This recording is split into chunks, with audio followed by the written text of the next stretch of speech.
Hello mga karakit! Ngayon pag-uusapan naman natin kung paano yung attachment or yung paglalagay ng Christmas light natin sa ating Christmas tree. Actually, itong method na itong pinapakita ko sa inyo ay ito yung pwede natin gawin sa pagkakabit ng ilaw sa mga garland, wreath, swag.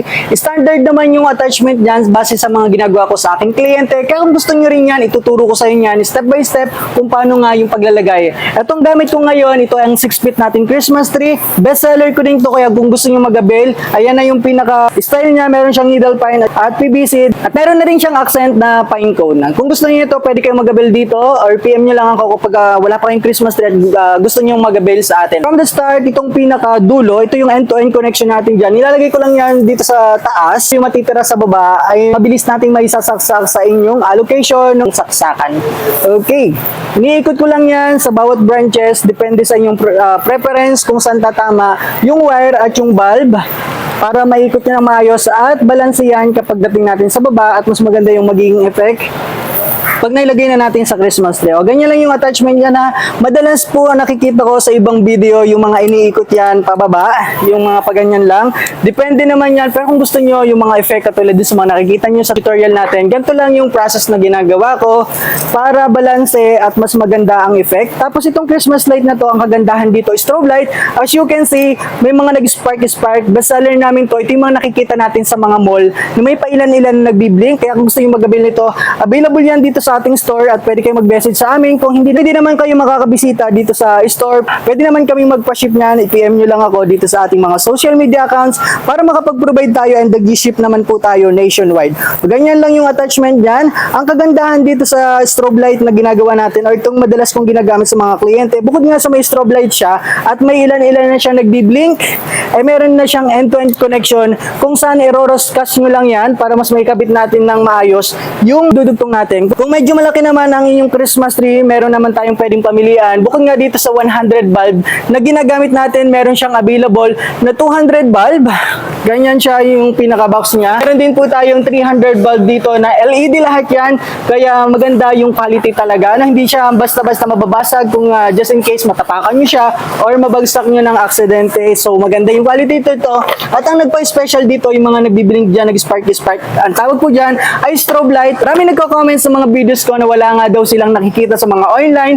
Kaya ngayon pa lang, naggawa na ako ng mga videos para kung sakaling prefer nyo din yung ganitong klase ng Christmas light, eh makakabil kayo at pwede nating ipaship yan dahil nag-accommodate po kami ng shipping nationwide. Ito po yung 300 bulb natin. Ang haba po niya is 21 meters or 68 feet. At meron din po tayo ditong 200 bulb na LED lights. Ito po 15.3 meters or 15 feet po yung total ng length niya. Kaya kung ang Christmas tree nyo ay medyo malalaki at wala kayong idea, pwede po kayong mag-comment dyan sa baba or i-ping nyo po ako. Pwede po kayong mag-quotation sa akin or magtanong kung ilan po ba ang dapat magamit sa mga Christmas tree na meron kayo dyan sa inyong bahay. Ito nga pala yung pinaka-box niyan. Makikita nyo na dito yung mga detailed. Water resistance and electric shock.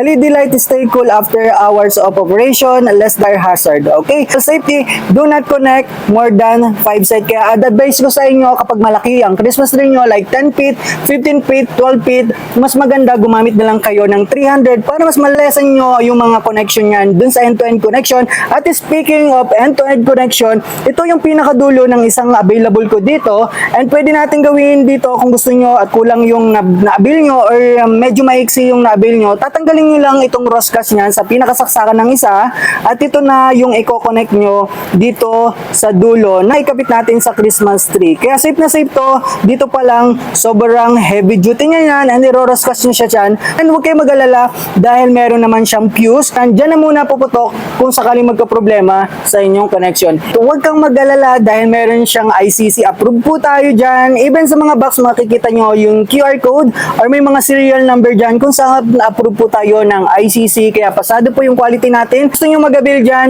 mag-comment ka lang dyan sa baba. Ngayon, ipagpapatuloy na natin yung paggagawa natin nito. Sabi ko nga sa inyo, ito yung madalas kong ginagamit sa mga kliyente na napakahirap hanapin sa mga online shop dahil even online ako, naghahanap ako nito, wala talaga akong makita ng mga gantong klase. Kaya ngayon pa lang, mag-avail ka na rin habang madami pa tayong stocks. And don't worry, hindi naman po mababago yung mga presyo niyan kung sakaling medyo late kayo makapag-shop dito. Kung gusto niyo namang magbisita at personal yung makita ang ating mga Christmas decoration mula sa bola, Christmas light, Christmas tree, lahat ng decoration, mga ornaments, available po yan dito sa ating store. Kaya kung may time ka, pwede po kayong bumisita dito po sa Tondo, Manila, Tutuban Center, Prime Block, dito po sa 3rd floor. Andings Toys and Flowers lang po ang inyong hahanapin.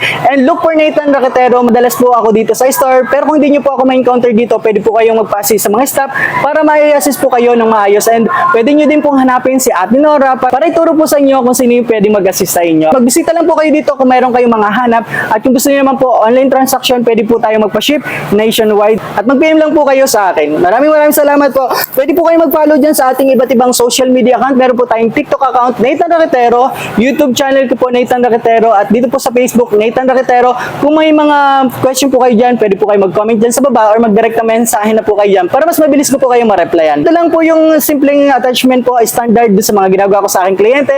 Kung gusto nyo po maging ganyan ang effect sa inyong method na gagawin sa inyong Christmas light, pwede nyo po itong gayahin. Kaya na po kayo ng Christmas decorator this holiday season, pwede nyo po akong makontak. Nag-home service po si Nathan Raquetero. Pag-usapan po natin yan, pwede po kayo mag-direct na mensahe para mas mabilis ko po kayong ma-replyan. Darating po kami sa inyong bahay kung sakaling okay po tayo sa ating mapag-uusapan. Maraming salamat po sa panonood. Ingat. Bye-bye. God bless.